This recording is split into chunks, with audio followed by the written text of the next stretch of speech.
Milí naši alumni, pred pár dňami sme vám predstavili našu víziu a vy určite viete, že ju nedokážeme naplniť sami.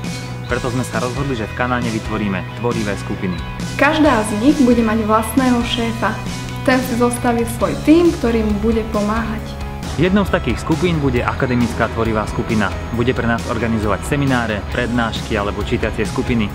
Jednoducho aktivity, pri ktorých sa budeme môcť spoločne naďalej vzdelávať. Ďalšou bude tvorivá skupina podujatí. Tento tím bude pre nás chystať kam nedele, alumný víkend, bál aj ďalšie podujatia. Rodinná tvorivá skupina bude pracovať pre dobro našich rodiniek, presne podľa toho, čo chcú a potrebujú. Nesmie nám chýbať ani tvorivá skupina IT. Títo alumni budú vytvárať jednotný komunikačný kanál a budú stáť aj pri zrode databázy kancov.